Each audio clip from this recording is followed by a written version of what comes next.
It is showtime, ladies and gentlemen. That game we've been waiting for. Manchester United traveling to Villa Park to take on Aston Villa. And welcome to the live watch along, the first watch along we're having this year. And of course, the lineups are out. The game will kick off in less than 45 minutes. It will be kicking off in about 44 minutes from now. And obviously, Manchester United will be hoping we have a good one because the run has been looking like it has come. Guys, where are you watching from? Football is better when we do watch it together. I do see Gerard Wonyala first on here. I will be reading your comment in just a bit. Good morning, good evening, good afternoon. My name is Webb. Guys, for me, I will be watching it here with you. I do hope you join me in just a jiffy as we do get to enjoy Manchester United. Now, the lineups are out. Manchester United, of course, we'll be hoping that we assemble a team that will give us a good one in this, because we certainly have got to beat Aston Villa. Arsenal have just had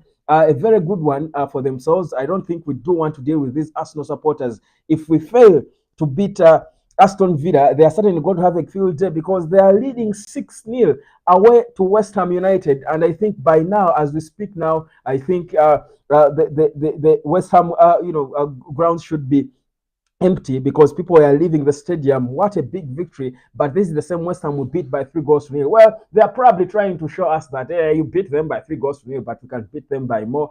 But we don't care about Arsenal right now. Focus is on us, Manchester United. The lineups are out. The squad that is going to be doing it for us is out. And let me read it for you. Let me just give you the full shot of it so that you first see our that's going to be taking on Aston Villa. No surprises. I think I predicted it spot on. If you watched my live, was it yesterday or the day before? I think it was yesterday. I think yesterday morning, the morning show. You probably saw it. I think I was spot on with my predicted starting 11. Here we go. So backline in goal, obviously, is Andre Onana. Will be starting again. He has played every Premier League game, every minute of every Premier League game for as long as he has been there at Manchester United. Then left back Luke Shaw, fully fit, and they are a very important player according to Eric Ten Hag.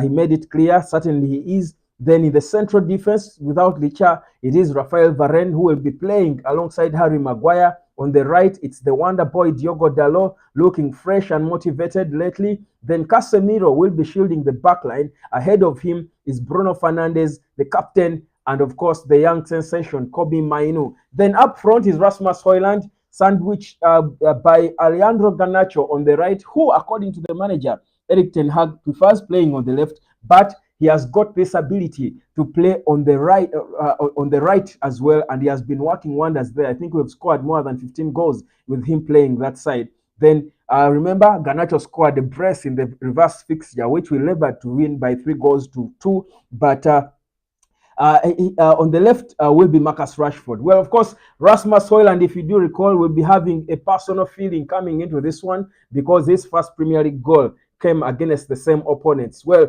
that's the starting 11 for Manchester United. Well, you can give me your 2 cents about it, whether there are any surprises for me. I'll leave it there for you to be seeing it go into the lineups. As I first also read for you the Aston Villa starting 11. This is how they look.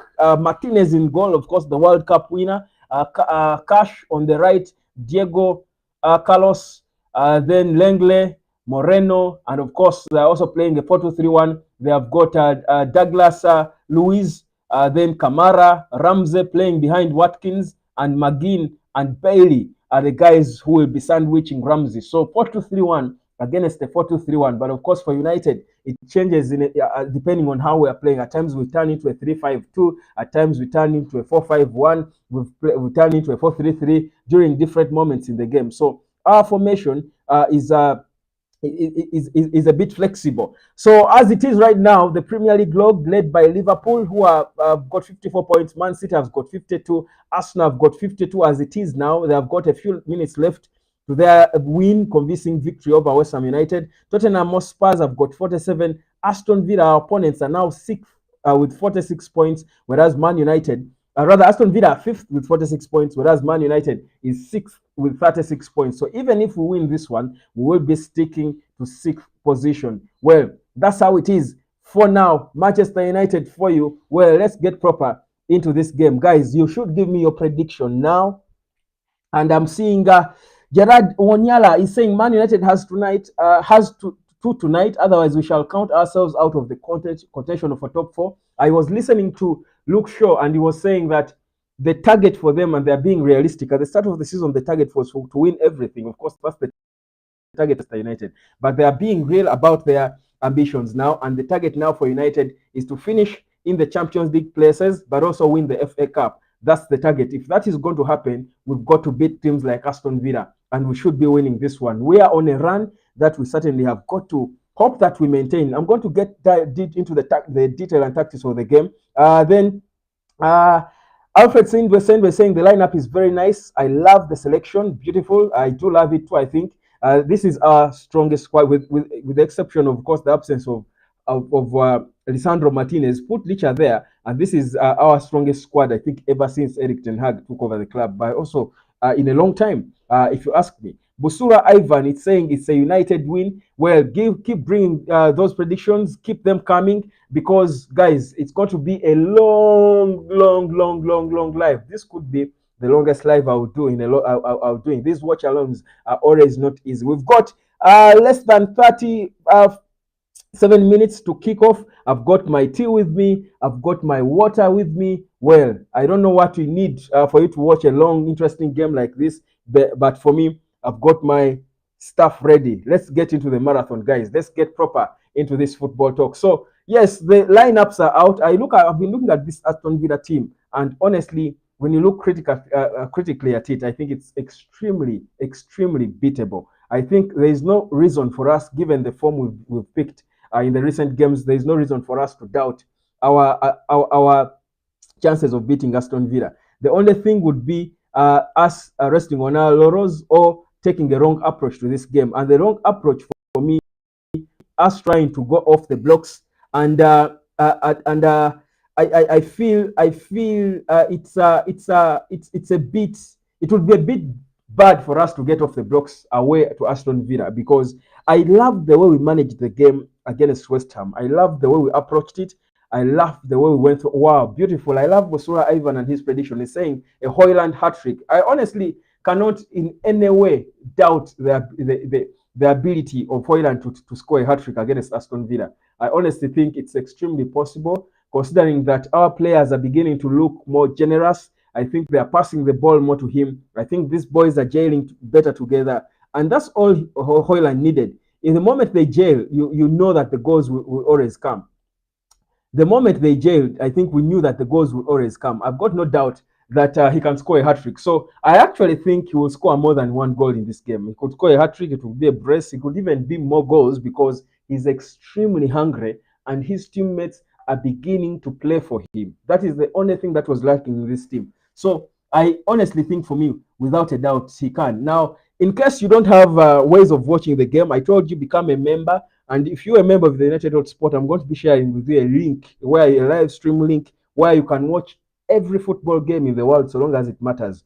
I'll share it with you. And of course, every 1 month you keep becoming a member, and your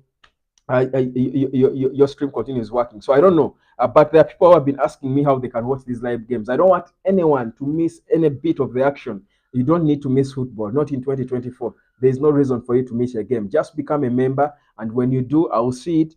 Just of course, drop you the link of how you can watch this game on your phone or wherever, as we do continue enjoying it together. So I agree, I feel like it's very easy for Hoyland to score a hat-trick. It's extremely easy. Just get the ball to him and he will score. The more balls we get to him, the more chances for him to score goals. That's the only thing we need to do. That's the only thing we need to do. The reason he's not scoring so many goals as he should, is because we are not getting the ball to him. Whenever we've got the ball to him, I think he has scored more times than he has failed. So for me, that's why I agree with Busura Ivan, who says it's a hat-trick for Hoyland. But also Garnacho, remember, I see when a player has got a good pedigree against a team, usually their confidence levels are up when they are going to face it. So I think whereas Hoyland will definitely always be a player to watch for any team that's facing United. I think for Aston Villa in particular, they will be extremely worried over Leandro Garnacho. This boy is consistent. with his performances. I love his daring abilities. I love how he's too bold and daring that even if he gets the ball, and of course his first instinct is to go at you as a defender and try to beat you down. Now, even if he does it and it doesn't work, he's not afraid to keep doing it again. And that's the thing that makes Bruno Fernandes a different player for Man United. Bruno will keep coming at, even if he plays a long ball and it's not working, he will keep doing it, he will keep doing it until eventually he eventually does it right. That is a mark of a player who is confident in what they're doing, who is sure of what they're trying to do, and it's a very important mark. That's exactly what Alejandro Garnacho has got in him. He's not shy to keep doing it the way has kept struggling. Now, speaking of Anthony, he is there on the bench. He's certainly there. You don't expect him not to be. Not when Erik Ten Hag is the boss. So he's there on the bench. Let me just read to you the bench for you, and I will also in a minute, in a short time, talk about the depth in our squad.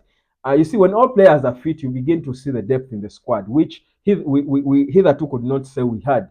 But we've got our bench that has got Sofian Amrabat, proper able deputy when Casemiro, who is certainly will struggle to have to place 90 minutes for games coming up. Of course, Anthony is there. Anthony off the bench when we are leading 3-4-0 comes in and tries to give some more defensive, support. That's the only little credit I might give him because he's a bit a work hardy, blocks balls a bit and all, and clears some balls and stuff. Altel Bindel in goal. Amad Diallo, and let me even talk about Diallo for a bit. It will be, I think, a modern day crime, it's extremely criminal for Erik Ten Hag to continue keeping Amad Diallo on the bench, yet he keeps mentioning young kids and how his job at United is to develop young kids. I heard him talk about how, and which is true, it's easier to integrate young kids into a squad that's winning. Now, before, the only young kids that were obvious, candidates to be in that team were Garnacho and Mainu. But Amad Diallo has proven that he deserves the chance now to be integrated into this squad. More so now that we are beginning to look like a better team. I think there is no excuse for Erik Ten Hag not to trust Amad Diallo. I'm hoping that he's among his substitutes that come off the bench and try to do something in this game. Ten Hag forgets that when you have won a game, the next thing the fans of United do want to see are these kids exciting them. That's the next thing. Even when we're struggling, even if we're not winning, people will forget about the loss easily if we've got Amad Diallo coming out to excite us. You remember against Nottingham Forest how we had a bad ending to the year, but people were talking about how Amad Diallo came on and he made everyone look good and made us all excited about United. Those are the positives you want at least to take from a game. And I'm not saying we're not going to win this game. We definitely must win this one fair and square. But Amad Diallo deserves his chance. Otherwise, the agent of Facundo Pellistri, after him being loaned to Spain, came out and said that that Erik Ten Hag was not professional in the way he handled Pellistri. I'm very sure Amad Diallo's agent will also run out of patience and say the same about Erik Ten Hag when he gets the opportunity. Now, it might be difficult for him to say it because he's still there at the club, and of course, he knows anything you say now with Ten Hag, he will, you will get issues with him. But trust me, the moment Ten Hag gets an exit from United and Amad Diallo is there, or even if Diallo leaves United, he will say something about Erik Ten Hag and how he has slowed his progress. I feel like, yes, you can want to look to find the right time to introduce a player, but I honestly don't see what is taking Erik Ten Hag so long to play this boy who even scored a goal in the Europa League. Amad Diallo is not a Kambwala, a raw player. He's been integrated into the squad already. He was just injured and had a major setback. He had a good run on loan at Sunderland. You're bringing him and keeping him on the bench at the expense of a player who is not performing. For me, that's the thing. That's the painful thing. I do hope Erik Ten Hag gets it in his head and gives this boy his deserved chance. It's exactly 28 minutes and 55 seconds to kick off. Guys, tell me where you're watching from. We are going to enjoy this game together. Let me know where you're going to be enjoying it from. Christian Eriksen, of course, is also on the bench. Johnny Evans, Muzei Wakazi, Omar Foson, another important player who is Erik Ten Hag has chose to integrate ahead of Amad Diallo. He gets his chances because, of course, like Erik Ten Hag said, the advantage with Foson is him being a striker and the fact that we don't have a backup for Rasmus Højlund. He keeps bringing him in as he integrates him because he's an option when it comes to number nines. But also Ahmad Diallo, he said himself, Eric Ten Hag can play as a false nine. So in instances where he needs to rest Hoyland, and we've seen instances where Fosun is on the pitch with Hoyland several times. So there's no excuse for him not to play Ahmad Diallo anyway. It's just him wanting to prove that his 85 million pound signing is not a flop and stuff. But I honestly think Diallo has got a chance. But for Fosun, no issues with him. He looks like he's another hard worker, which is very important. I think he works hard, puts in the hard yards, and tries to give his best whenever he's introduced. So no issues with him. Victor Lindelof is back and he's on the bench. And of course, so is our impact substitute, shot number 39, Scott McTominay. So that's how we are against this Aston Villa side. I honestly think like we've got some decent bit of depth. I think with the exception of Anthony, who does not give us anything, even when it comes of count him when I talk about the depth we've got. But also the fact that we don't have a backup right back, there is no replacement for Diogo Dalot. So put one Bissaka there if he's fit. Then there is no backup for Luke Shaw, the left back. That is Tyrell Malaysia, but he's returning. They are training ball on the grass. So is Mason Mount, who will soon also be coming back and integrated into the squad. I feel like because when those are back, I think players like Anthony should be dropping off from the bench and stuff. I think we can have some bit of depth in this squad when all our players are fit. I think we can have some bit of depth in this squad, and I'm excited to see how Eric Ten Hag will deal with the selection headache that will come when Tyrell Malaysia, Mason Mount, and Aaron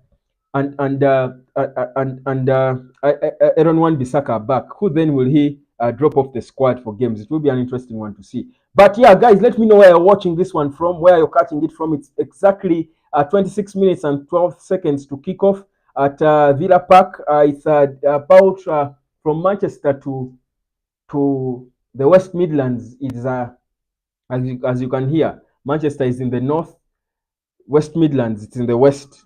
So it's a long distance, but it's not so far, of course, for Man United to pick a victory. So we can't pick a victory. Alfred Sendwe is saying Busura, this should be a must win. Yes, he's talking to Busura there. There is no reason. And I love the confidence we are beginning to get in Man United, honestly.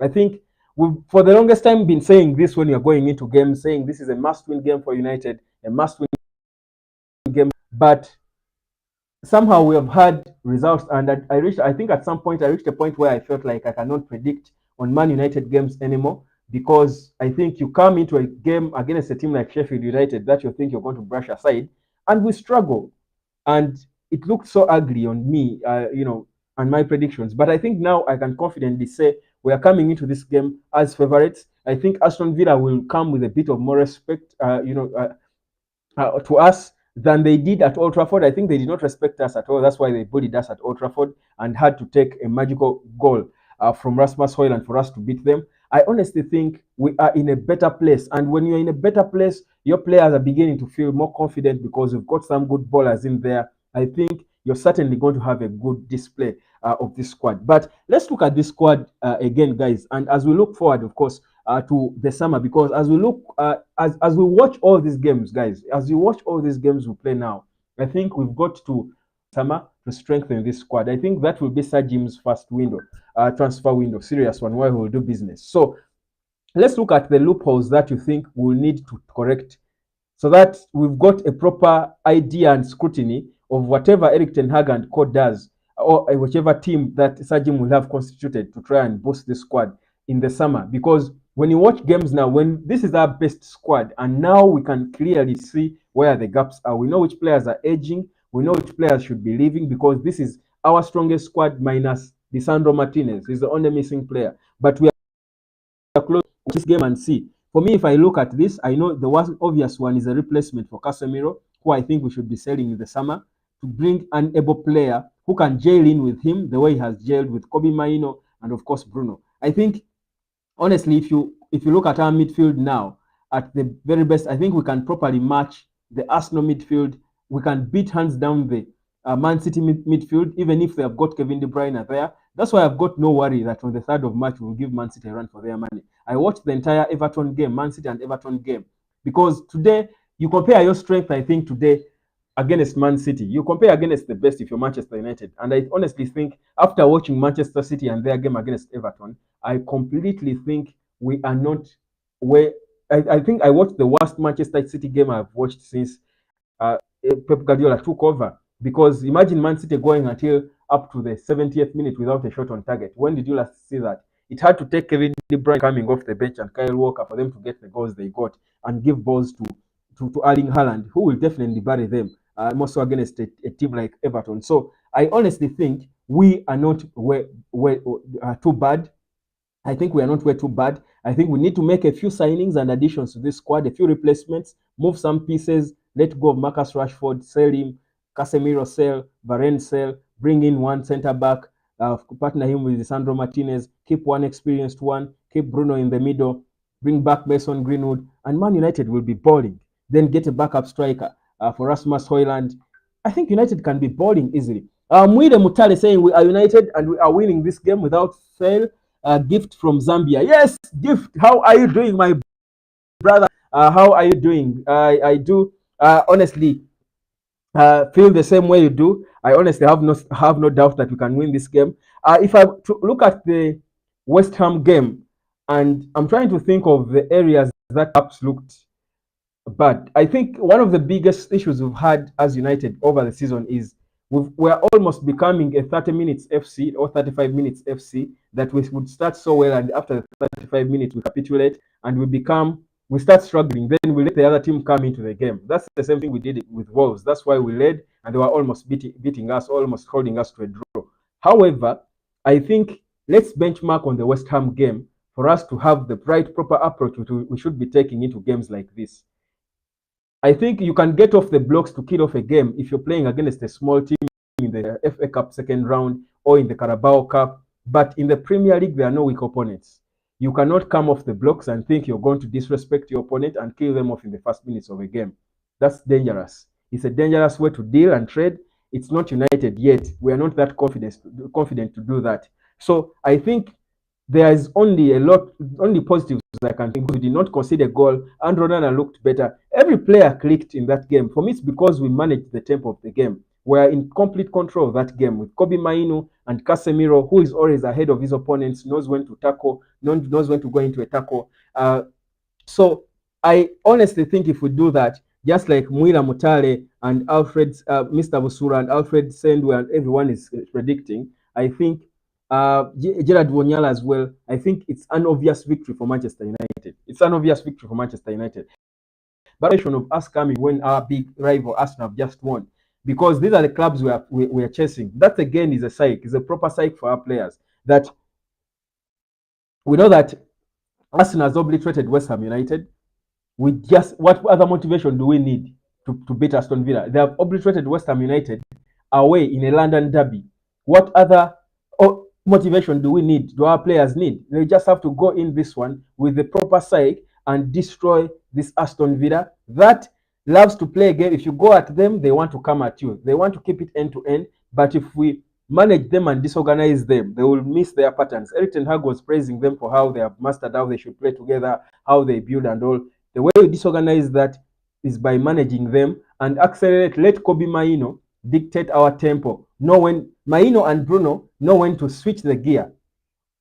They are the perfect players to switch the gear. But if we come off the blocks and we just want to instantly get at them, the longer it doesn't work, the longer we'll be frustrated and they will be getting back into the game. Aston Villa Unai Emery loves teams that come at him, makes the game end to end, and at times it can be way too fast for players like Casemiro and all. So for me, I honestly think that's the one way to manage this game. So, but looking at the log, guys, and how we are standing and our chances of finishing in the top four, because that's the ultimate target for Manchester United. If I look at the log now, because if we win this game, we will be on 41 points. That's 5 shy of Aston Villa. And yeah, there will not be anything like a game in hand for them because we are facing them anyway. So this is going to be our 24th game. But if we win this one, it will be 41, and that's 5 points shy of Aston Villa. Now, you look at upcoming games, and you think if we beat Aston Villa, if you beat Aston Villa, and let me get it for you. Let me get for you our upcoming fixtures just in just a second. So if we beat Aston Villa today, where is it? This is here. So we've got Luton on the 18th of Feb away. They are stubborn, but with the mood we are in, this is the team we should be able to beat. We've got Fulham on the 24th of Feb. Then we have the FA Cup third round there against our Nottingham Forest. Another stubborn opponent. We beat they're a bit stubborn. They give us a bit of headache just because of the approach. You want to get at them and finish them off. I think if we keep playing the way we are, then we've got Manchester. I think for Fulham that's at home, and Luton. These are games you think we should be beating. Those are 6 points you want to put in the bag. Then we've got Man City next, which I think, whereas it's at Etihad, this Man City is beatable, or at worst, we can get a draw from Man City. Then we've got a relegation threatened Everton after that on the 9th of March. Then after that is at home, a home game. Even Everton is at home. Then we've got Sheffield United at home, Brentford at home, then Chelsea after that. This dilapidated Chelsea, of course, they will get the cycle against that. So you feel like the fixture is a bit fair on us, and the fact that we've picked our rhythm, I feel like the fixture is fair. That the big game leg, then Aston Villa gave us headache. We're dealing with them, so we've got to beat Luton. We've got to beat teams like Everton. I feel like the fixture is a bit fair on us. Honestly, I feel like we've got a fair fixture on us, and if we are in a rhythm like this, and we keep getting these opponents and brush them off, we should be winning games we're supposed to win. I feel like we can be in a good position to get the 5 points. Aston Villa, of course, will also be playing. If we beat them now, they will be more disorganized. Tottenham Hotspurs, who are ahead of us, I feel like they are also a team on the downward. So if we focus on our games, honestly, if we focus on our games, we can finish top 3 properly.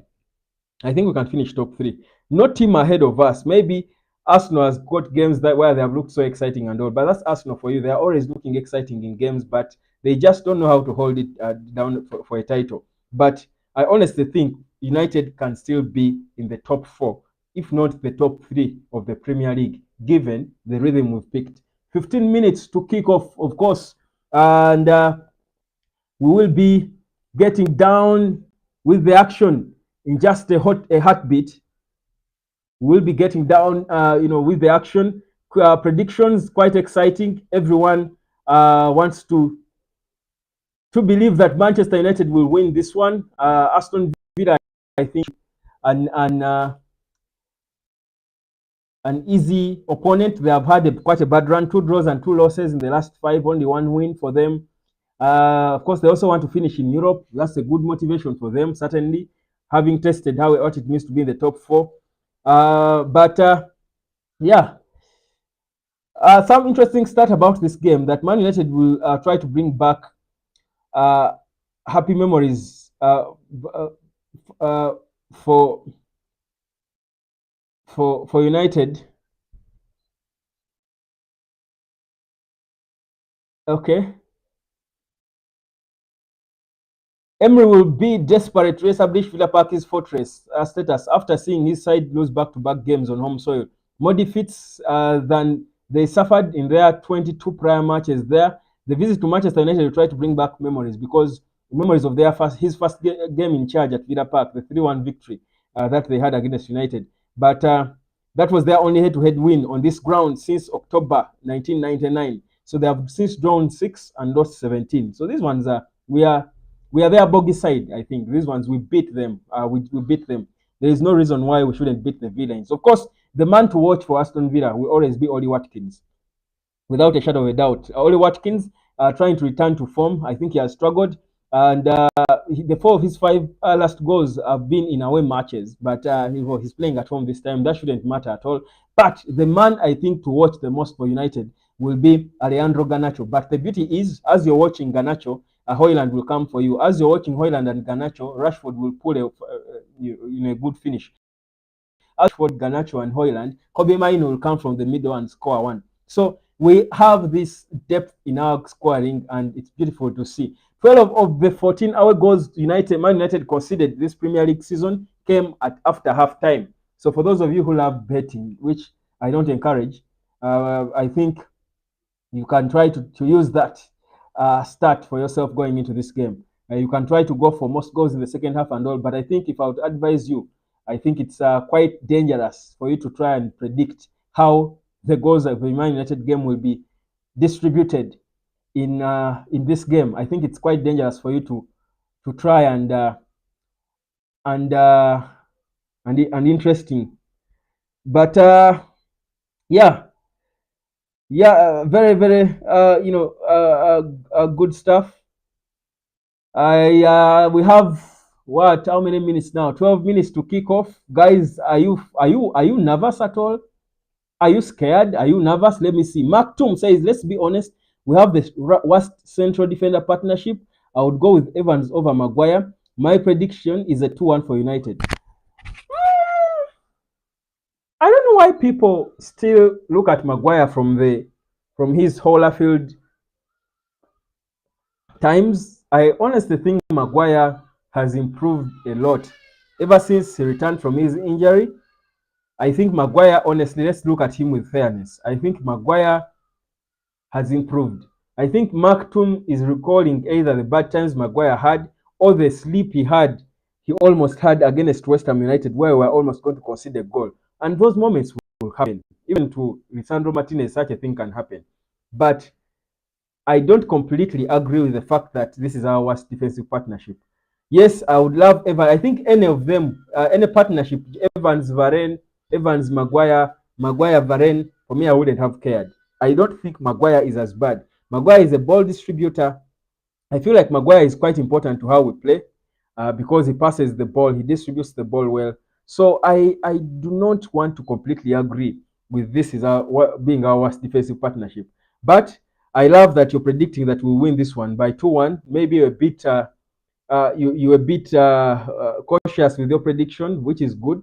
But I think we'll beat them with more goals than that. I think it can be a bigger victory for us than that. Mwila Mutale saying we're believing that at the back we will be safe. For as long as the people in the middle, I think the reason our defenses have been struggling was because we had weak midfields. But with Kobe Maino and Casemiro playing at their best, even if you put me and you, Motale, United can have a decent defense. And I've never played defense, by the way. I was always a left winger or a blocking midfielder on the left, what you would call a number 6, but a number 6 in a 3-5-2, or a schema. A schema is like, in our formation, a schema in a 3-5-2 is like the number 4, but a midfielder, adding to the midfield. So you're scheming, you're playing a free role in the middle. So those were my most played positions. I think by then, when I still played football, we were never playing these inverted roles where you have inverted wingers. So, but I can say if I have Kobe Maino and Casemiro playing ahead of me as the midfielders, I can play defense for Manchester United and I can be good because they will shield you for the most part. If you got Luke Shaw on the left, if Lindelof is looking, rather if Diogo Dalot is playing at his best, I think we can really. There is no reason for us to be worried about this centre back partnership. There is absolutely no reason for us to worry about it. So for me, I don't completely agree that this is our worst ever or something. I think it's okay. It's okay. I think it's really us being unfair on Maguire for us to say that about him. I think he has tried to improve. He has shown a good character, good mentality, and he deserves the minutes he gets. I think he deserves the minutes he gets because he has tried to work on himself and improve himself. I have got no issues at all with Maguire starting with Varane when Lisandro Martinez is not there. My issues would be if Lisandro Martinez was there and Maguire is starting with Varane. Then that's where I would have issues. But Evans, Maguire, whoever, I would still be okay with whoever starts. Now I don't know why my internet is buffering. I don't know whether it's a general thing, a general problem, but I think I need to recontact my service provider to come and try to boost my speeds. But honestly, I don't like this. I don't like this at all. It's taking longer than it should. Let's see. This is bad. This is bad. This is bad. This is bad. Not now when we've got just less than 10 minutes to kill. This cannot be happening. This just cannot be happening.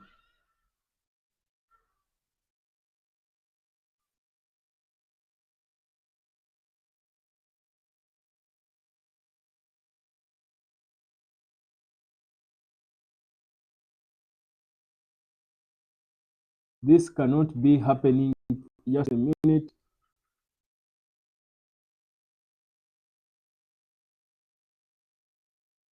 Buffering is taking way too long.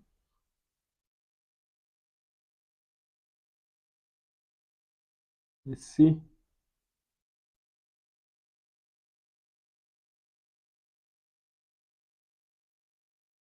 Let's see, but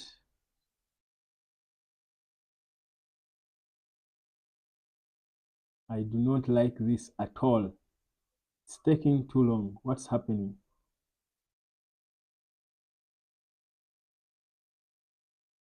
Okay, I think we're good. So yeah, guys, it's just a few minutes to kick off. Almost 5. Guys, where are you watching from? You still haven't told me where you're watching this one from. Are you excited? Let's go through the starting lineup one more time. I think it's not. It's just buffering here on my monitor here, but I think it's okay for most of us. Guys, let's go through it one more time. This is the starting 11. Andre Onana in goal. Left back is Luke Shaw. In the middle, central defense. The central defensive partnership that Mark Toom feels is the worst we've had. I quite disagree with. Has got playing alongside Rafael Varane. Then we've got Diogo Dalot on the right. Then we've got Casemiro, who is shielding the back line. Kobe Mainu, the boy, the wonder boy, play part of the baby trinity that we love to enjoy, playing alongside, of course, Bruno Fernandes. And then up top is Rasmus Højlund, who we predict will be scoring today. And so is Garnacho on the right and Marcus Rashford on the left. On the bench, we've got Sofian Amrabat, Victor Lindelof, Altay Bayindil, Amad Diallo, who we hope will come off the bench and get some minutes ahead of his other bench material in Anthony Dos Santos. Then on the same bench, we've got none other than Omari Foson. We've got Foson on the bench as well. We've got Scott McTominay, our impact substitute. You would expect him to be introduced into this game at some point. We've also got, of course, we've also got, yes, we've also got on the same bench, we've got Johnny Evans and Christian Eriksen. That's our bench as Manchester United. My prediction of this game is that Manchester United is going to win it by 4 goals to 1. Not 3. 4 goals to 1. That's my prediction of the game. My prediction is 4-1 Manchester United. 4-1 Manchester United. So, yeah, there we go. United looking to push for a top 4. Just a second. Let me read some comments, some prediction from people. Some prediction I've been trying to get. Of course, posted people to predict on various platforms. Let's see what they say. So if you visit Man United,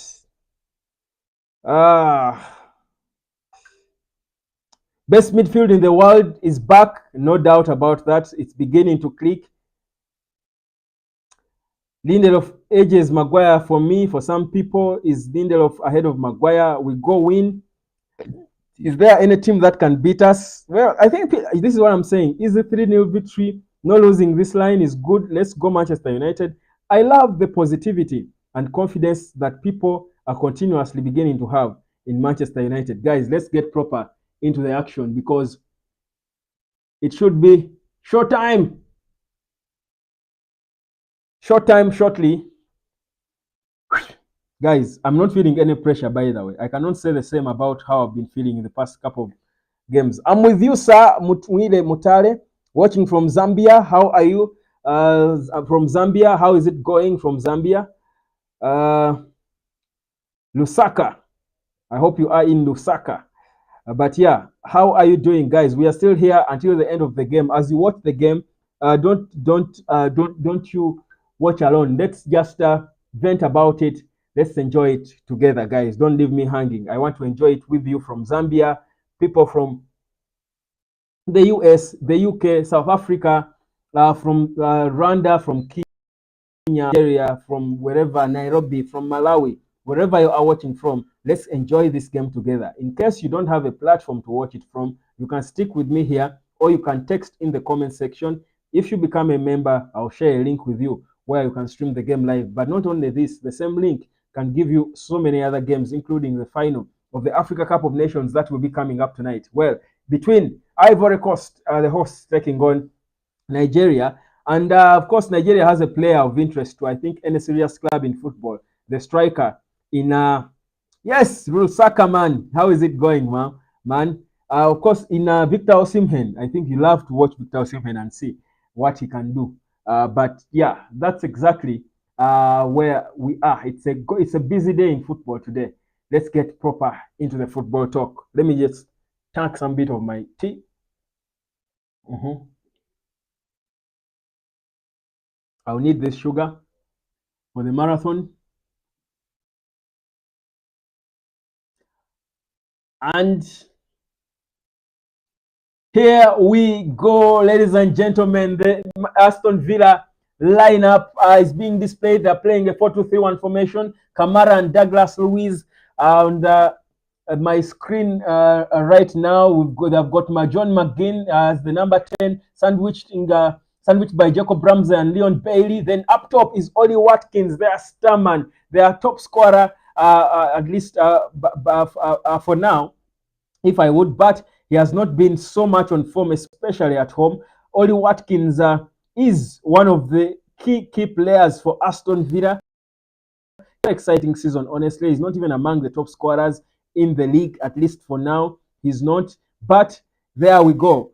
He is one of the players. Well, he is number 5 also, as this. He has got 11 goals and 10 assists. Well, he's among them. He has got 11 goals, Ollie Watkins. Our own Rasmus Højlund, who arrived a bit late, has got has got 10 goals in total in all competitions. Now, here's the Man United lineup, of course. One more time. Coleman and Casemiro in the middle. And, of course, up ahead of them is Bruno Fernandes, who is sandwiched by Rashford and Garnacho. Then up top is Rasmus Højlund. Football party is about to start, guys. Enjoy the party. Let's have it together here. Action time. Højlund up top. He will be leading the line as he looks to make it 2 against Aston Villa. He has not scored home and away against any club so far, but you know that he will do that anytime soon. Garnacho has got 5 goals in the Premier League. Rashford has got 5 as well in the Premier League.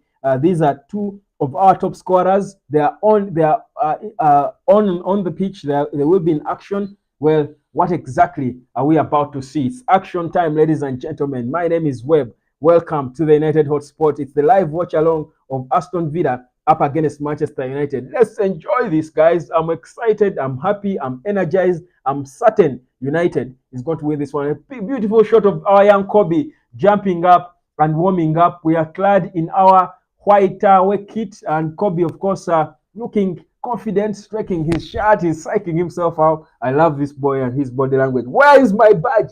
Where is my Kobe badge? Who stole it? Where is my? Did I forget it? Let me look for it. Where on earth is my Kobe Mainu badge, guys? Where on earth is my Kobe badge? Where is it? Where is it? Was I attacked? Where is it? Was there a thief in this house? The game is on, ladies and gentlemen. Andre Onana is on the ball. Passes it to Kobe, who sends it back to him. Harry Maguire on the ball. Takes it up to Rafael Varane. Maguire in the center of the Defense, long pass, trying to pick Marcus Rashford. Quite a lazy pass that from Harry Maguire. Easy clearance for West Ham United. It's Casemiro, of course. Okay. Throw in for West Ham. It's barely a minute. And yeah,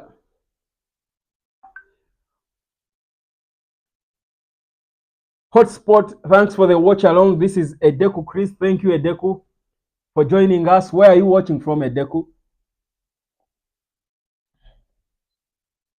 It's West Ham. West Ham's goalie on the ball.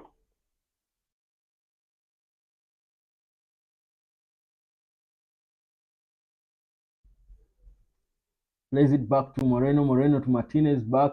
West Ham. We are pressing, trying to press them high. West Ham are playing a lot in their box. Of course, they're trying to not West Ham. Why am I saying West Ham? Pardon.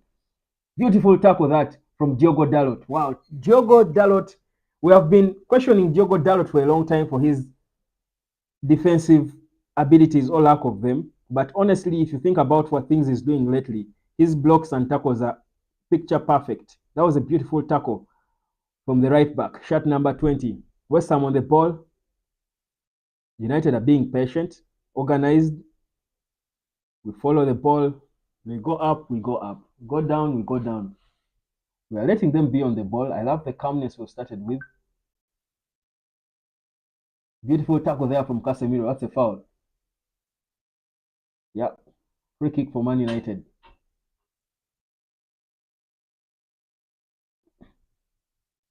Casemiro.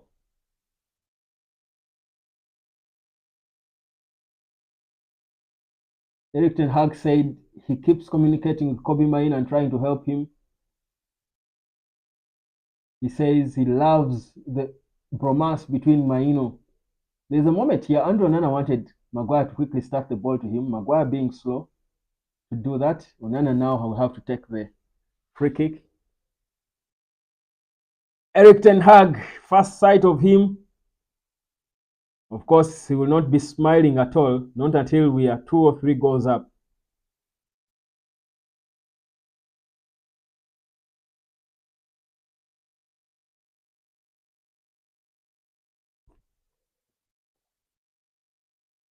Oh, Maguire's clearance, not so good. West Ham still on the ball a little more than us so far. Good attack here from West Ham. Casemiro, beautiful, beautiful steal from Casemiro there.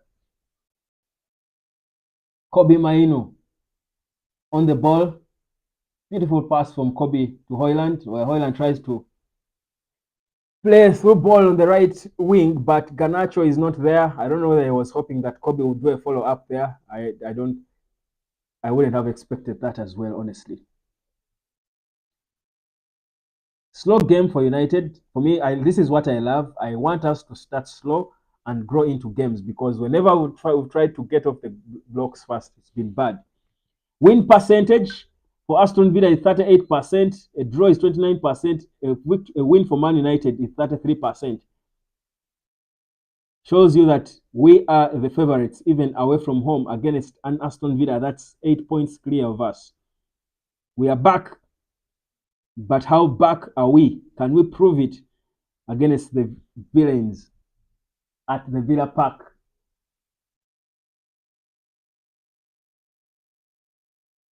Throw in for West Ham.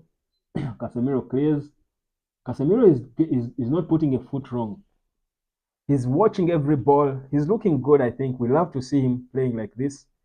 When Casemiro is back, I think Man United is more calm, more organized. He lifts us up a lot. My prediction, according to Edeku Chris, is Aston Villa 1, 2 Manchester United. Beautiful. We are all confident in the Aston Villa are still on the ball. They're enjoying a bit more of the ball than us. Good ball reading there. From Varane, heads it wide. Luke Shaw tries to clear. It comes back in a dangerous area. That's bad. Kobe Maino comes. Beautiful tackle from Kobe. And United, possession back for United. Casemiro playing a 1-2 there with Marcus Rashford. Rashford finds Bruno. Through ball there for Højlund. Is it offside? He's offside. Yeah, I saw that.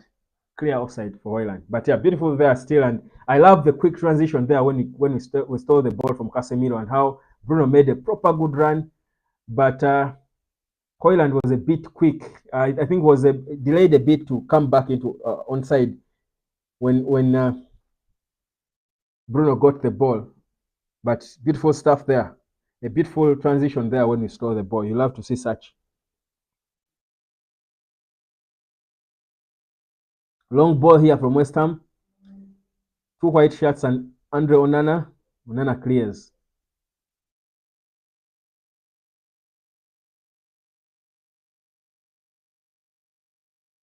Oh, what's that? That's a bad ball. From who was that? Was it Varane or Casemiro? Diogo Dalot takes it back to Andre Onana. Reorganized. Beautiful decision there from Dalot to calm it down a bit. Onana to Maguire. Maguire is scanning. Give it to Varane. So Varane up there.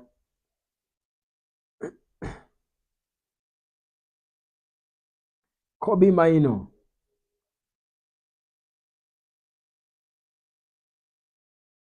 Long ball looking for Marcus Rashford. Does he get beautiful fast touch from Rashford? It's a bit too much power to it. Offside. And that was a beautiful fast touch. I think hadn't it been an offside, I think he would have found that ball. I think he would have tried to go for it. 7 minutes played so far. Unai Emery bellowing instructions to his boys. We are not losing another game at home. Don't do it. Aston Villa goes wide. Kobe Maino, beautiful chest. I don't think any footballer loves playing, controls the ball with their chest better than Kobe Maino in the Premier League. He just enjoys putting that ball on his chest. Beautiful stuff to watch.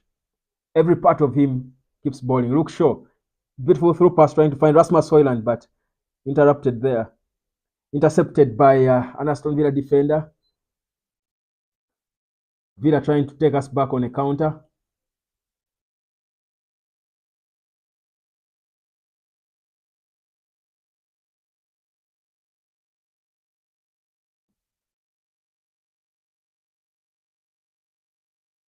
Villa enjoying moments on the ball.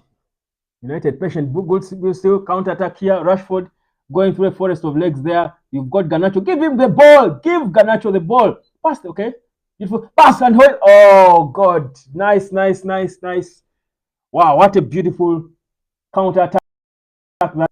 I feel like Marcus Rashford should have passed the ball a little earlier. I think he delayed a bit to give Garnacho the ball, but that was a beautiful counter, and you love to see the run from Rashford through the middle.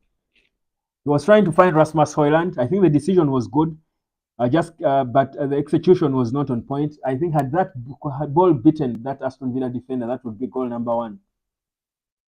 Beautiful run there. It's a corner for Manchester United. I think this was our best chance of the game so far. Bruno to take Azores, Varane, Maguire, all in the box. Giants of United. Let's see how it goes. Corner taken.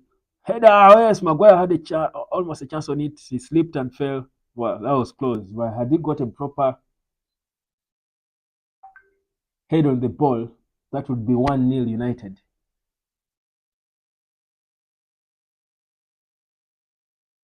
Throw in.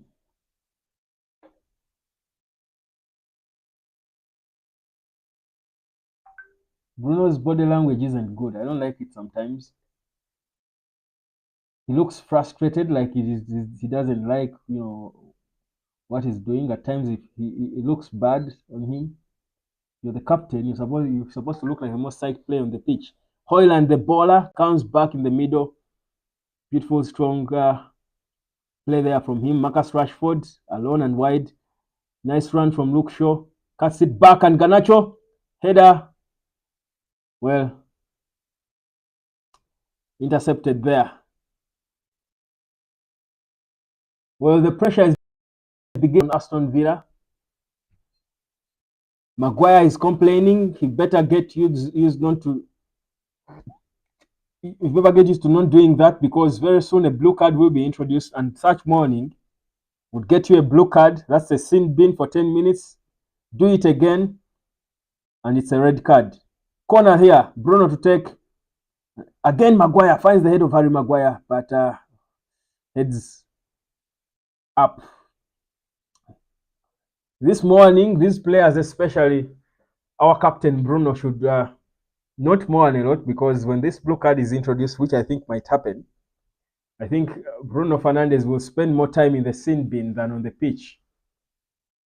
He will spend half of his contract at United in the sin bin.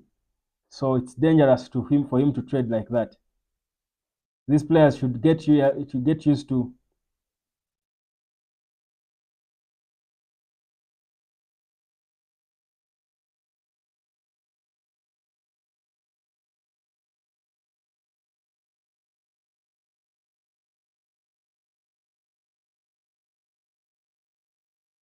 Yeah, nice still there. This is Bruno finds Hoyland. Oh!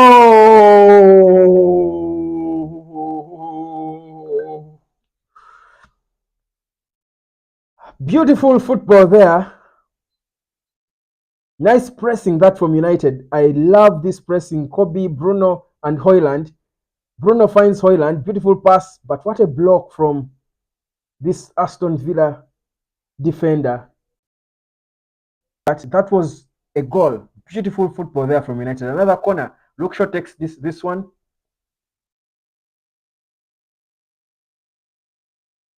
What a chance. This should be the first clear chance of the game. Still pressure time there. Bruno. Garnacho shows him. Beautiful pass to Alejandro Garnacho, but it doesn't get to him. Intercepted. Garnacho. Beautiful. Nutmeg there. Takes it. Goes wide. Beautiful. It was almost a similar goal. He was almost scoring the similar goal he scored against West Ham United. Beautiful. That is exactly why this boy should be starting games. He just is too bold and daring. He doesn't fear to take on defenses. That's exactly what Anthony cannot do. Beautiful, beautiful stuff there from Alejandro Garnacho. We are winning this one, guys. We are winning this one. We are winning this one. I've got no doubt. Just excuse me for a second. There is no doubt we are winning this one.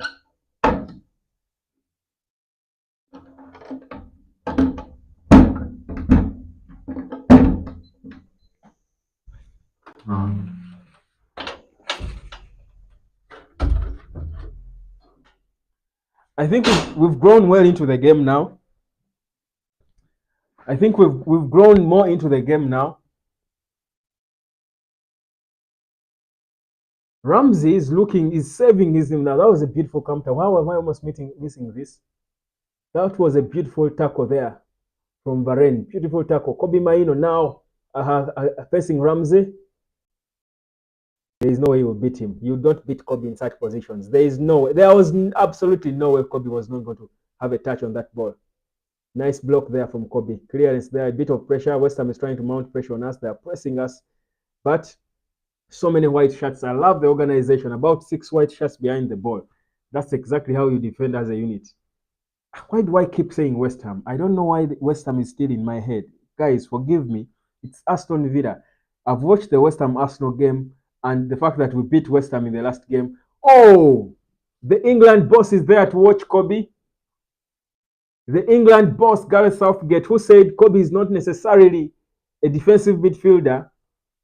He's yet to make his decision on whether he will summon him for the Euros. As West Ham attack, beautiful stop there from Casemiro. Baller finds Bruno. Bruno fails to control the ball, but behind him was Marcus Rashford. Rashford 1-2. The foul, free kick for Manchester United. Beautiful stuff there for Man United. Aston Villa is soon asking for water. Marcus Rashford is looking sharp, and when he looks sharp, you know at any minute he might cause damage. I love it when he's looking sharp. When Marcus Rashford is looking sharp, you know that any minute anything could happen. He can pull something. So Bruno to take the free kick. 5 white shirts. Kobe Maino lurking around and hovering around outside the box as well, trying perhaps to hope for a rebound. Takes this one. Find the head of Rafael Varane. Was that a handball? Offside. Is it offside? Or a foul? Oh, it's an offside. It's an offside. Varane, I think, of Casemiro was a second too early.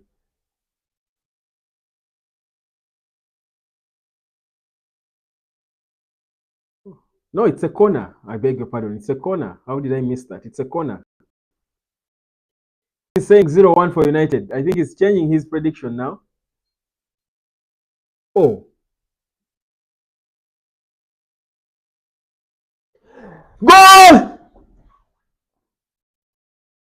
Rasmus Højlund.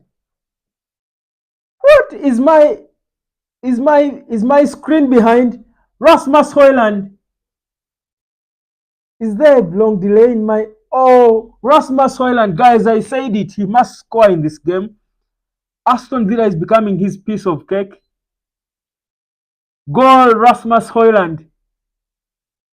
This boy will score goals so long as you get the balls to him. I've said it and I'll keep saying it. He's always in the right positions. Look at that run, how he times his run, keeps himself on side. Beautiful finish. Beautiful finish. Rasmus Højlund has got elements of Wayne Rooney, Robin van Persie, and all these other, and Ruud van Nistelrooy in him. Beautiful stuff there. There is no foul there. I think Aston Villa are trying to claim for a foul. Beautiful foul. Corner taken. Harry Maguire heads it properly to find Højlund, and boom. Who was saying Maguire shouldn't be starting? Saying Maguire shouldn't be starting. Beautiful. Game on.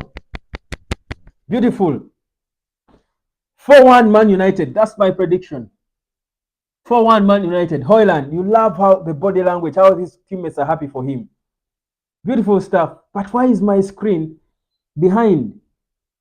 That's our boy. That's why we paid £72 million. You don't tell me about Ivan Toney, and you tell me we need Ivan Toney. No way. That's his 11th goal. 6 more goals, and he equates the Wayne Rooney record. Aston Villa on the ball. They are energized now. They are hoping for a comeback. United looking solid. Beautiful football. Beautiful football. Beautiful football. Guys, what's happening? Why is my screen behind? Why do I see these goals late? No. We need to fix this. Is there a delay? Oh God. Oh God. I will fix this for my next game. I'll change my source. Beautiful football there from Manchester United. Hold on a second. Hold on a second, guys. I need to fix this. That delay is unacceptable. That delay is unacceptable. No. It's not happening. That delay is unacceptable. That delay is unacceptable, guys. As Aston Villa try to attack.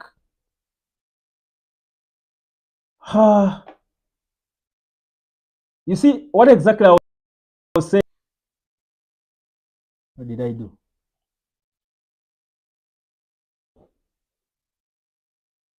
This is exactly what I was saying. I was saying that we do not have to get off the blocks early. We need to grow into the game. We need to grow into the game, and that's exactly what we've done. Did I switch off my live?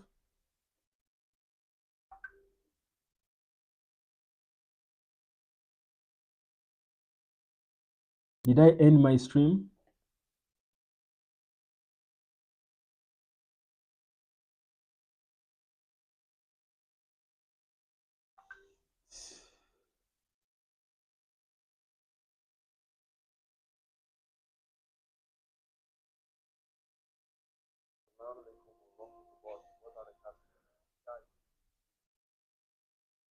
Guys, I got excited and I even knocked my view.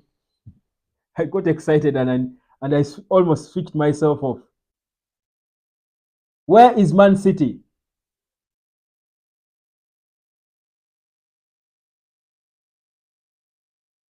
Where on earth is Manchester City? Where on earth is Manchester City? We need Manchester City. 3rd of March, come tomorrow.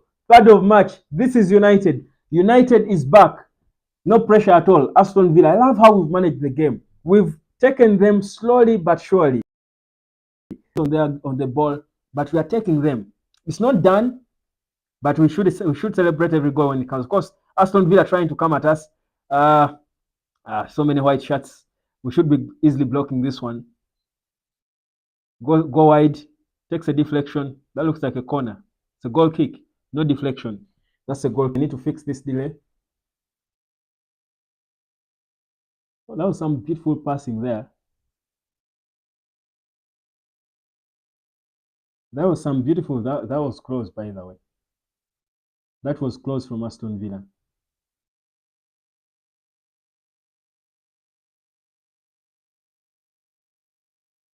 I need to fix this delay issue. Let me get another source. This cannot be happening.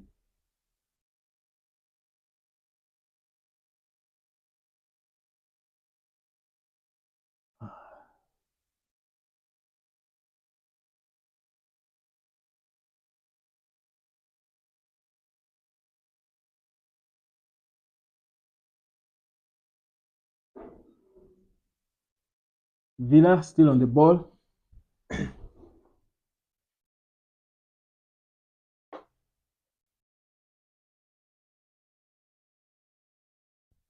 Edeku Chris, how are you feeling? 11 goals for Rasmus Højlund. I remind you that in 2004, when Wayne Rooney joined Manchester United, in his first season, he scored 17 goals in all competitions. Højlund has scored 11 so far. Højlund has scored a beautiful clearance from Andre Onana, gets off his lines fast, runs back, tracks back. Okay, is this it? Oh, that's the shot. Yeah, beautiful save from Andre Onana. Andre Onana, beautiful save from Andre Onana. Well done, you Cameroonian. Oh, this is the Onana we bought. This is the Onana we paid 50 million quid for. Still some danger there. Cross coming in there. Oh, goal kick. Beautiful stuff from Andre Onana, guys. Beautiful stuff. Give Onana some credit when he does something good. I've been telling you, Onana's levels were dropped a bit by the people around him, but he's growing in his confidence. I think he's stopping to play in his head. Beautifully ran clearly, came cleared with his head. He's more concentrated now, but that was some bad defending from us. That was some bad defending from Harry Maguire. If Lisandro Martinez was there is no way that guy would get that shot on the ball. Beautiful save from Andre Onana. Beautiful save. Beautiful save from okay. They are still trying to get us back. This is poor defending. Andre Onana is beautiful. Another beautiful save from Onana. But what's happening? They're coming at us so fast. We are disorganized. We are looking disorganized. We are creating a lot of pinholes for them. But Andre Onana, beautiful stuff from Andre Onana, guys. Give Onana some credit. Give Onana some credit, guys. Give Onana. Step down, Onana, Andre. You stay down and come a bit, but relax. Beautiful football from Andre Onana. Beautiful football, guys. But look at that. That was a very, very bad way to defend. I think we've given. That was a big space for Ollie Watkins, really. A better strike, but no, give credit to Andre Onana the way he came for that. Beautiful stuff from Andre Onana, guys. Beautiful stuff. But that was some poor defending from us, really. You don't give Watkins such a space. There was a knock there. Onana doesn't look fine, guys. I think he got a knock with Casemiro. But that was some poor defending. But I think it is an opportunity for Andre Onana to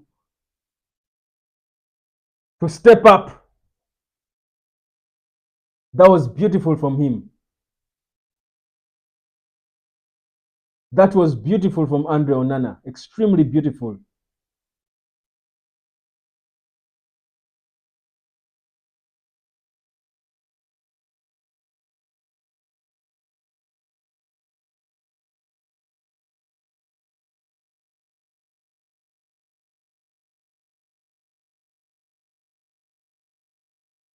I'm trying to change my source. I don't like that delay.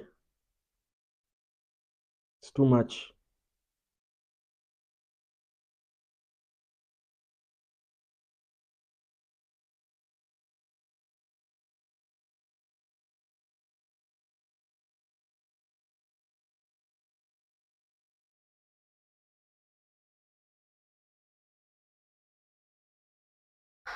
There we go. There we go. There we go. Okay, we're almost conceding. We're almost conceding. Well, we were almost conceding. That was close. That was so close. Well, Bruno Fernandes on the ball. Finds Kobe. Kobe sends it wide to Garnacho. Bruno again.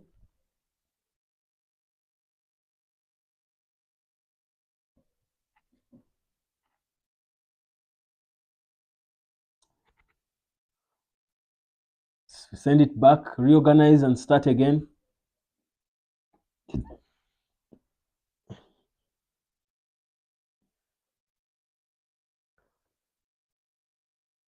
It's Varane now. Switched up with Maguire a bit. Varane has come to the left. Maguire has moved to the right of the central defense. Maguire's pass. Okay. Bruno was beaten. Overpowered there. Clearance there for Diogo Dalot. Back to Harry Maguire. Casemiro. United is beginning to pick up the rhythm.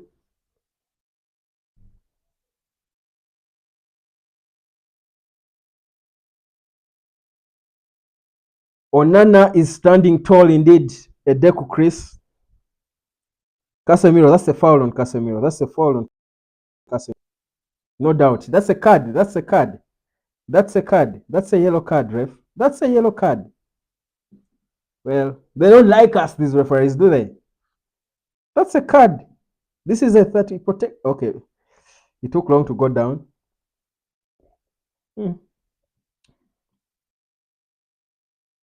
Protect these senior players, ref. Protect the senior players. Protect these senior players. Restart, man. 1-0 Man United. How do you feel? Edeku Chris is on fire. I am on fire. I am on fire. Andre Onana has excited me. When Onana steps up his game like that, and you see, this is going to only make him better. Garnacho there. Garnacho on the ball. Oh, yeah. The block there. Kobe Mainu. But he will turn up when he has to. Diogo Dalot doing his job. Cross from Diogo Dalot. Holland. Okay. That was close. That was close. That was close. Nice tackle there. Hit the ball. Beautiful tackle from Casemiro. Casemiro and Onana have been our best players so far. Dan Smith, can you wear your Manchester United shirt behind you, please? Oh, the Vodafone shirt. Dean Smith, that's a request. Let me do it, brother. No issue. Let me do it at halftime. I'll do it at halftime, no worries. The Vodafone, I love it. This is vintage for me. I love vintage. At halftime, I'll put it on your special request. That's Dean Smith for you. I will put it on, no worries. It's so huge though, but I'll put it on. I'll put it on at halftime, Dean. Stick with me. Where are you watching from, Dean Smith? Where are you watching from? 4-1 is my prediction, Dean Smith. What's yours? There is someone who said 2-1. There was a 3-1, I think, a 2-1, another 2-1 there. What's your prediction? Well, it's becoming calm now. Beautiful interception there from Kobe. Pass there. Garnacho, is the T offside? He's onside. Garnacho going steps over. Finds to find Højlund. But guys, does Højlund make a wrong run? Rasmus Højlund is never late. I think he was never late at school, Højlund. I think he was never late at school. Always on time. Look sure. Yes, thank you, Dean. I'll put it on at halftime. No worries.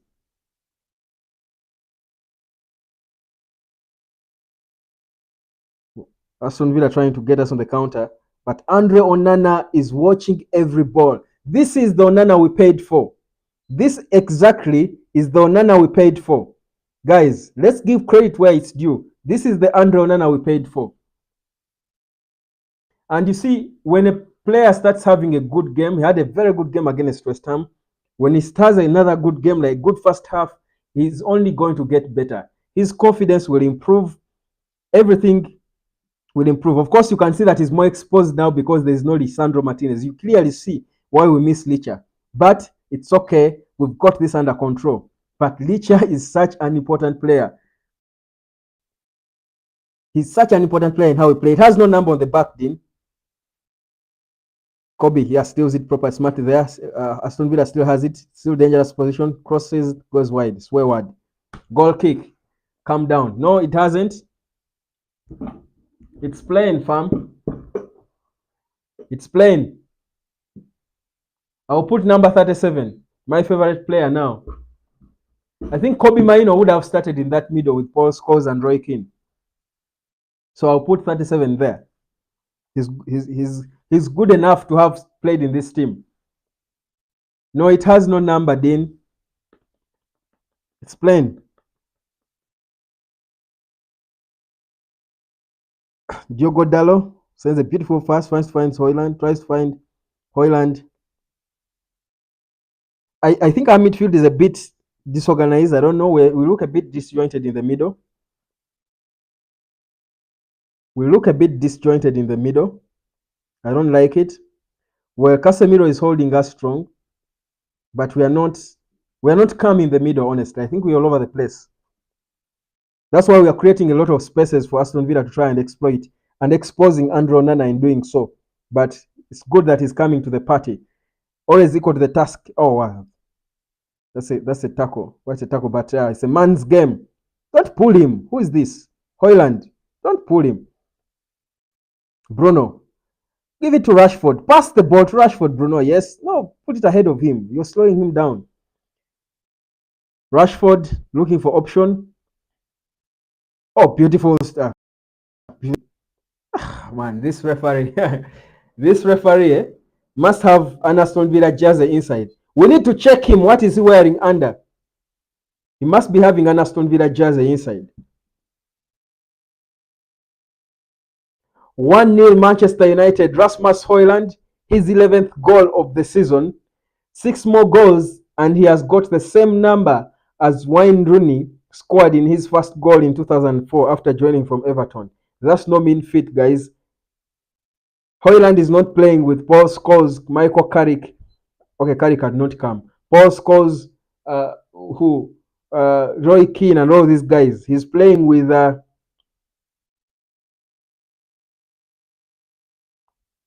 well, I was going to say a bunch of nobodies, but I figured that would be unfair on such a team performing so well. That would sound a bit mean, so I won't say it. I'll just leave my statement there. You know what I mean. As Aston Villa tries again, another mistake, guys. Our midfield, Kobe Maino today is not concentrated as if at 100%. I think we are giving Aston Villa a lot of spaces to exploit. They're just not clinical. We can't play like this against Man City. We are giving them a lot of spaces. Look at that. Look at how Kobe is running sluggishly. No. Kobe, no. Kobe, no. No. I think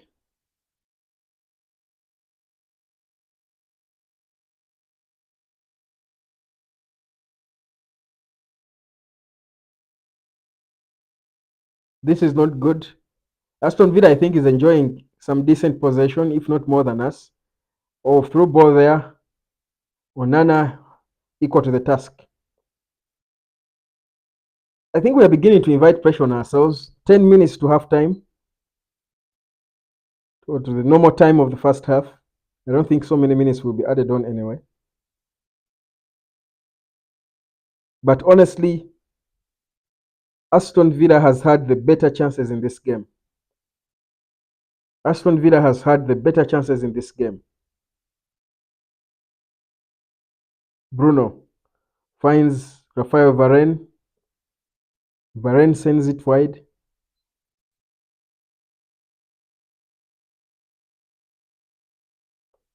Harry Maguire.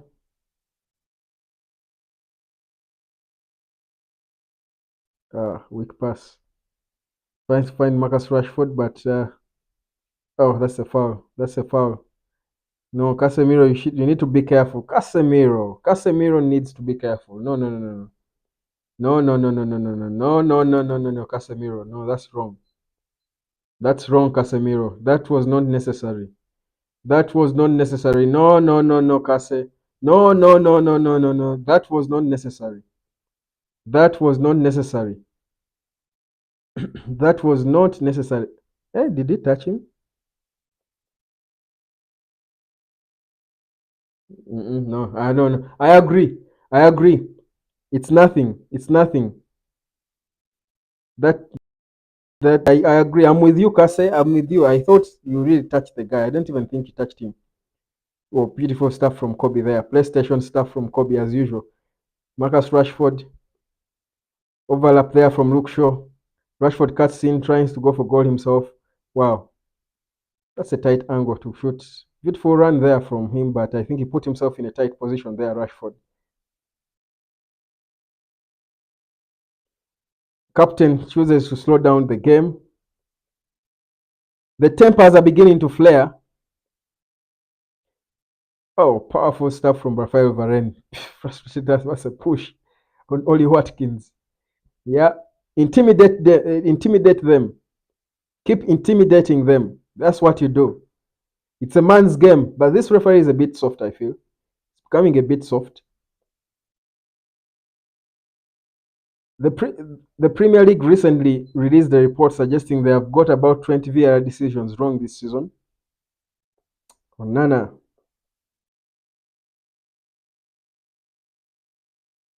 Andre Onana. Well, at this point I can take some water really.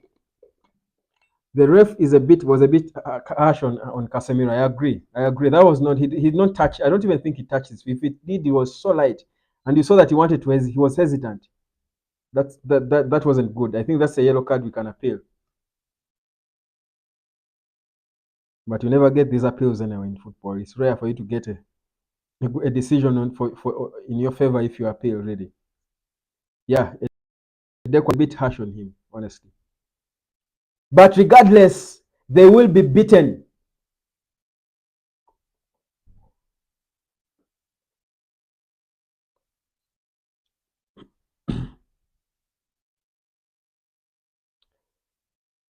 Yeah. I think Onana is our man of the match so far. I think he's the man of the first half. He has saved us twice, perhaps even more, because he keeps coming off his box and his line and clearing balls that perhaps could lead to tight and dangerous situations. I think he has Onana and Casemiro are two of our better players so far. I think.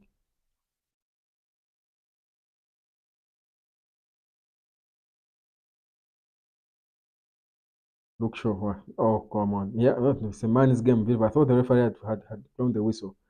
Hoyland stepping over, slows it down a bit. Oh, wow. Beautiful stuff from Diogo Dalot. Dalot is such a baller. Hoyland. Forest of legs. Ball running through them. Is that a corner?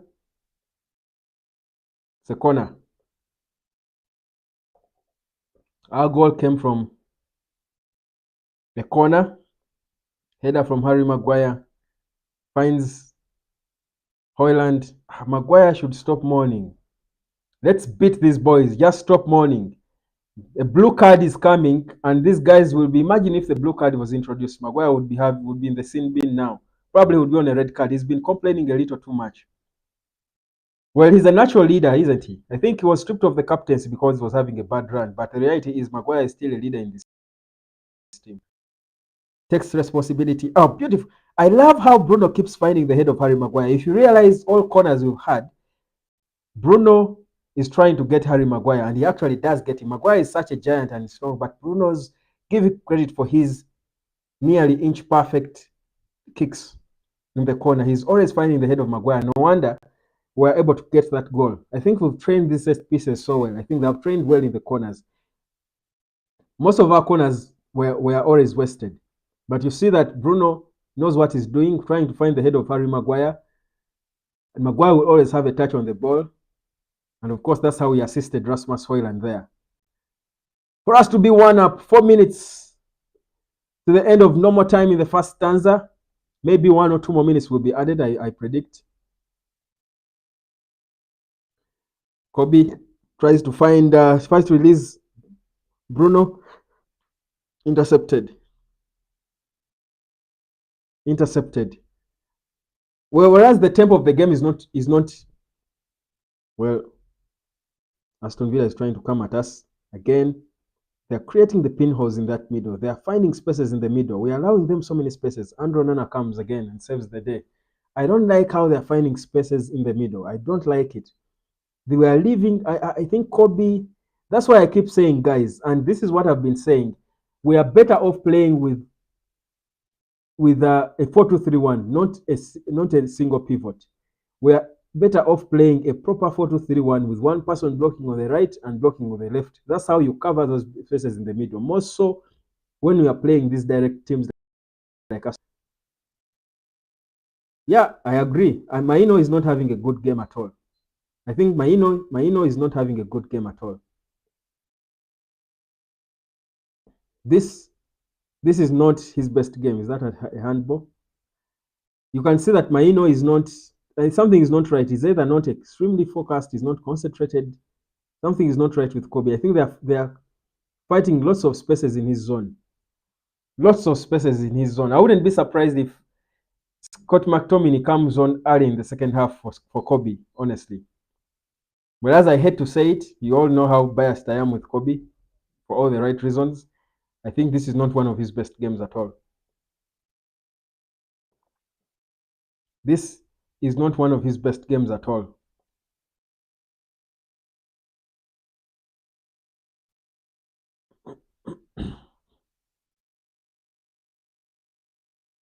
Yeah, that's a foul. That's a foul.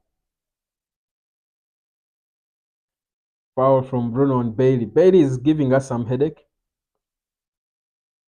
It's a free kick. 2 minutes to normal time in the first half.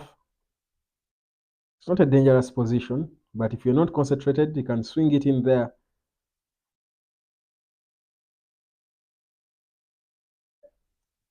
Onana, focus.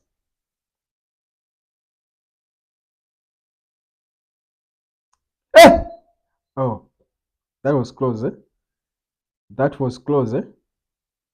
Oh, wow. I see what these Aston Villa guys did there. These players go in the box and try to. Was so concentrated. They were so concentrated. Wow, that was a smart corner from them. Mm. But Onana was so concentrated. Onana today is the Champions League Onana. This is the Inter Milan Onana that we bought. It's looking good. Another corner there. Clearance from Maguire. Maguire is having a good game for himself. Maguire is having a decent game for himself.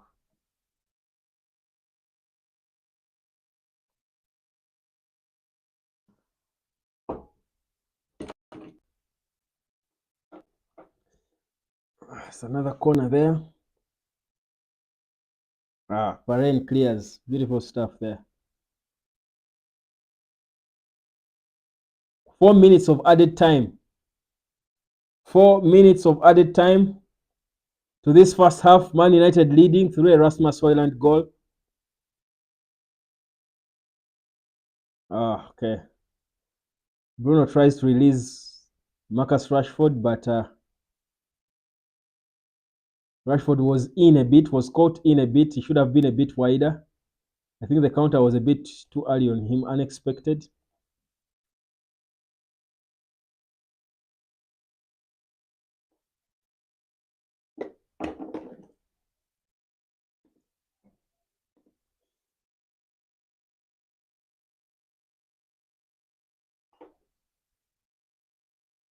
How would you say we performed at halftime? How would you say we have performed? But I don't see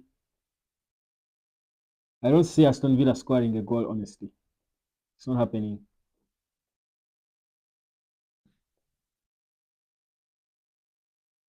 Through ball there. Maguire is alert. Bad clearance there. Kobe, a beautiful save. Again, bit of spaces in the middle. Ball distribution from Aston Villa.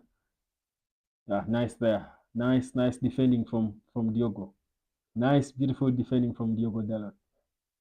The referee defense resembles Diogo Dalot in a way. Beautiful defending from Diogo. Guys, let's give credit to two people. Diogo Dalot has improved a lot in his game. So has Andre Onana. So far, at least, if the first half is anything to go by, Onana has saved the day so far for Man United. We could have been 2-1 down. Kobe, beautiful switch of play there from Kobe. Beautiful. Kobe perfect. Inch perfect. Beautiful switch of play. This boy's scanning and vision are impeccable. United still in top gear. Soon have time, but we want more. One is not good enough. We know that. What does Marcus Rashford do? Is this one finds Diogo Dalot, Dalot to Garnacho. Garnacho will certainly cut in and say, oh, good run from Dalot, but weak pass from Garnacho. Another corner. This should be like corner number 5 or 6 for United. Again, Captain Bruno knows his take. No rush. Oh.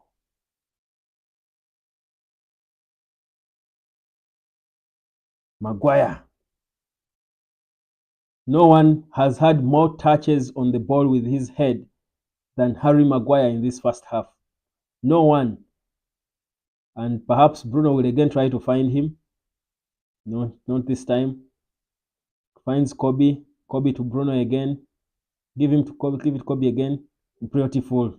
Kobe, his weaker left foot, tries to take it in. It's a foul there from Kobe. Slows down the game. It's a light foul. No! What? Don't. Oh! Come on. Come on. Come on. Come on, ref. Come on. Come on. Come on. That was too light. Yes, of course he stopped the counter, but it was too soft. It wasn't necessary. This is a man's game. No. The boy is 18. This is a big man. That was too light. No. Is he going to just give cards to all our players? Is that what he's planning? We'll just give one general card to everyone if that's what you want. Come on. Come on. Casemiro on a yellow. Kobe on a yellow. Come on. Lenglet too gets a yellow. Thing for complaint. Guys, come on. There's 5 people there, but they somehow can't clear the ball. What's happening? Gary Neville said the level of officiating at the AFCON that is concluding today was far better than the Premier League officiation levels have ever been. This is proof. That was an unnecessary card. They don't like Man United. It's half time. It's half time. 1-0 for Manchester United. Rasmus Højlund there with the goal after a corner kick, header from Harry Maguire, and of course connects well. And this is it. A corner from Bruno finds the header of Harry Maguire, and Højlund is always in the right place. Never late for class. Always in class. And boy, he can never miss that. 1-0 Man United. The 11th goal for Højlund. Second goal against Aston Villa. This time, not a late winner. It's one that starts the day. It's the difference between Man United and Aston Villa. Guys, tight game as you'd expect. But in the end, take every goal when it comes. Good advantage. How do we manage this in the second stanza? Well, positives, key things to look at for me in the first half of this game are one, that Andre Onana has had an impeccable first half. I think he has saved the day for us. I think Andre Onana has been the man of the first half for me. I think his clearances have kept us in the game. That's one, he has protected our lead. That's very important. 2, I think Diogo Dalot is doing decently well. So is Harry Maguire. I think he had the first couple of minutes, he had a few moments of shaking and all. But I think Harry Maguire is doing well as well. He assisted for the goal as well. For stuff, Casemiro started well. I think he's stealing goal balls. He's doing a bit well in the middle to assist Kobe, who is not having his best game. I think this is the worst game I've seen Kobe play, but of course he's so good that even his worst game is good enough. If you know what I mean. Even Kobe's best is good enough. I think this has been his worst performance so far in a half in a United jersey, but it's still okay. I think Hoyland is again always making the right runs, finding himself in the right places. Garnacho, yes, has had his moments, stepping over, does what he keeps doing, looking decent. Bruno is performing a little better than he did against West Ham. I thought he had a bad game. Marcus Rashford, again, also there, looking fresh a bit. Not as sharp as ever, but I think it's looking better than he did against West Ham. So Rashford, I think most of our players are not looking that bad, but for some reason the midfield coordinations are not good, especially when Aston Villa has the ball. I think we allow them spaces in the middle, and hadn't it been for Onana being, I think, on his best game, I think we would have conceded goals. So I had a request from Dean Smith to put this jersey on. I don't know why, but I've got no issues doing that. I will do it. I don't know. So Dean, if you're there, I'm going to put it on. I'll just add it on here on my shirt. Do it for Dean. I think I've only put it on once since I started doing this hotspot. So Ediku, are you still on with your prediction? Which ends? I think one of the two holding midfielders should come on. Before I expected it to be Casemiro because he has got a yellow card, and we know Casemiro is always, I think, one tackle away from his next yellow card. So one of the two holding midfielders in Casemiro and Kobe Maino should go off. Of course, for Maino can be more disciplined in the second half and avoid conceding another yellow. But again, Maino has not had his best game. I think it's a tricky situation for Erik ten Hag. I think Maino is not clicking well a bit. I think defensively is not. Yes, he's okay. He will do the basic stuff that he keeps doing, but I feel like I feel like Maino is a bit. He's a bit off it today. Either his concentration is not right. I feel like he's caught in the wrong places quite a little too often. I think he has got issues he's got to work on. So Erik ten Hag might have issues in terms of who to pull off between Casemiro and Kobe. Who does he put on? Because Casemiro has been one of our other better players in the game. So pulling him off when Kobe Maino is not having his best game is a bit risky. But again, they are both having yellow cards, and the game will just get intense. If he keeps them on, West Ham are going to try to force them into errors so that they can get a red card.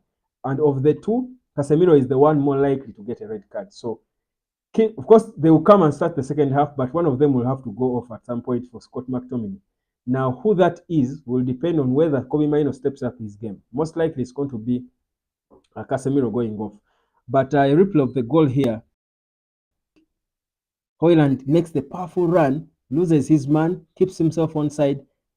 Maguire sees him, heads the ball intentionally to him. This is beautiful coordinated football. You can see that this is something they train. You see that whichever corner Bruno has been taking has been to try and find the head of Harry Maguire. Every corner he has taken has been to the head of Harry Maguire, except I think the last one towards the end of the first half. I think their set piece training is beginning to make sense. I think that's good, beautiful stuff there from Man United. Most goals, Premier League goals since Boxing Day is Eja Adebayo with 5, and Rasmus Højlund has 5 as well. He's scoring in every game. He just won't stop scoring. Højlund, guys, I keep telling you, put this boy in Manchester City, he will score more goals than Erling Haaland. But our set pieces are dangerous. All our set pieces have been dangerous, honestly. All our set pieces have been dangerous. But wow, beautiful, beautiful, inch perfect crosses there. Balls from Bruno. Inch perfect, picture perfect stuff here from Bruno. I think they have been training this all week. I think beautiful stuff. You expect that we could get more, because for some reason the Aston Villa guys will not cannot knock out Harry Maguire. He's big, first of all. He's so big, difficult to stop. Difficult to stop when the ball gets to him. He's tall and big. He's more powerful, but he's also smart with his movements. The way he feigns and gets himself clear and try and jumps with space to try and get the ball. It's a beautiful stuff they're doing there. But in terms of changes, I also for once I think at some point Garnacho might be substituted. I hope Eric doesn't bring in McTominay. Yellow card for Casemiro. Yellow card. Okay, I think he will. This is Don V. Hi, Web. I'm watching from Kayunga. I think we are winning 2-1. Thank you, Don V. And how is Kayunga, brother? Don V is saying, I hope Eric doesn't bring on Tommy. Yellow card for Casemiro. I think he has to bring in Mon at some point. There is no doubt. He's the only other holding midfielder we've got on the bench. But one of our two holding midfielders has got to go off because they are both on yellow. But look at this beautiful stuff from Andre Onana. I think this is the best game Onana has had so far. It's just even the first half, but I think Onana is doing so well, coming out of the goal at the right time, not missing the ball. He's not making mistakes, even when his defenders are exposing him. He's always, equal to the task. I think Onana is having a very good game, and you love to see it. You love to see it. We have honestly put a lot of pressure on him, but Kobe Mino has been a weak link for us in the middle. I think he's being beaten way too fast. His spaces are exploited. Maybe not him alone, but all our midfielders. Well, Casemiro has played well in the first minutes of the game, but I think we are allowing Aston Villa so many spaces in the middle. If they are more clinical, or Casemiro, I think he has got to bring him on at some point because we cannot afford to get a red card. He's bringing him on to protect one of the two. He will either pull off Maino for football. Maino is not having his best game. Casemiro is having a better game than Kobe.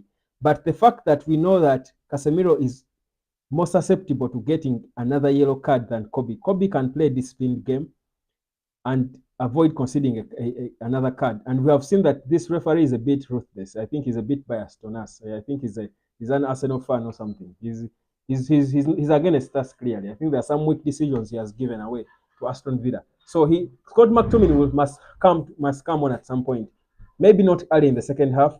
I think what Eric Ten Hag should be telling his players now. I think the strategy for Eric Ten Hag for me now should be to try and get a second goal early in the second half, because then that's a better cushion. If we get a second goal early in the second half, then he can then quickly pull off one of Casemiro or Maino, because then we'll have a bigger cushion, because we know that pulling off one of the two will weaken us a bit. But if we have got a cushion of 2 goals, it will be harder for Aston Villa to climb that. So if we get an early second goal in the second half, he can quickly bring on Scott McTominay and put off one of the two. Most likely Casemiro. Kobe Maino can improve his game in the second half maybe, but his body language, his runs, he looks slow, he looks tired. Something is not right. He doesn't look 100%. Maybe he's tired, he has played one game too many. Maybe something is not right. Something is not right with Kobe. It's not him. But even then, he's doing decently well. So for me, I think the solution for Eric Ten Hag is to first find ways of engaging second gear, and we get a second goal early in the second half, probably if possible even a third, so that we have at least a 2-goal cushion. That way, he will have the luxury to pull off the infielders and bring on Scott McTominay to play alongside Kobe. That's the only way. But if it stays like this and we are playing on the ledge, it's difficult to, first of all, avoid a red card, because it will be difficult for him to pull off any of the 2 holding midfielders. So it's a tight situation. It's a tight situation for Eric. But the solution is a second goal. If you ask me, I think we can still maintain this team, start the second half with the same team, or we can try to, I don't know, Eric doesn't like Amad Diallo. I feel like Amad Diallo can come in and step up the tempo of this game. I think Diallo can create more. Garnacho is doing well on the right. At some point, I expect him to go off. Maybe not early in the second half, but at some point, I think I expect him to go off. He has played so many games. I think he's the one player who has played every minute of about 15 consecutive games for United. He has been playing all minutes. I think he needs a bit of rest. Whereas he's young and hungry, I think, yes, he's good and making his runs and beating his people, but he needs some rest at some point. And we need to see Amad Diallo. I think this is a game where Diallo can really beat these Aston Villa defenders in a way. But the whatever strategy Eric Ten Hag does, the plan should be for us to get a quick second goal so that we have a 2 goal cushion early in the second half. That will give him option and more freedom to make the changes he has got to make, because the obvious needed changes he needs to make are bringing off one of the 2 holding midfielders, either Casemiro or Kobe Maino. Casemiro, not because he's having, but I think so far in the first half, Casemiro is our third best player after Onana and Maguire, I think. So Casemiro is playing well, but he can get a red card. He can easily get a red card. We know him. So to protect him and protect the team from a red card, Casemiro should go off at some point in the game. For Kobe Maino, it's because his levels are not really good. His level, if Casemiro had not got a yellow card, Kobe Maino would be the obvious player to pull off at some point in the second half, maybe after the 60th mark. But we need to step up to second gear and we get a second goal. We need the second goal badly. I think we need the second goal more than Aston Villa needs an equalizer. Mm. Mm. I think we need a second goal more than Aston Villa need an equalizer. That's what I think. But by and large, I think it's been it's been a typical man's game, except for the few bad decisions, the biased decisions that the referee has been making. I think we've managed the game. For me, that's the most important thing. At this point, what we need is to manage games and get results. Man City had their worst game, I think, under Pep Guardiola, but they still were able to win.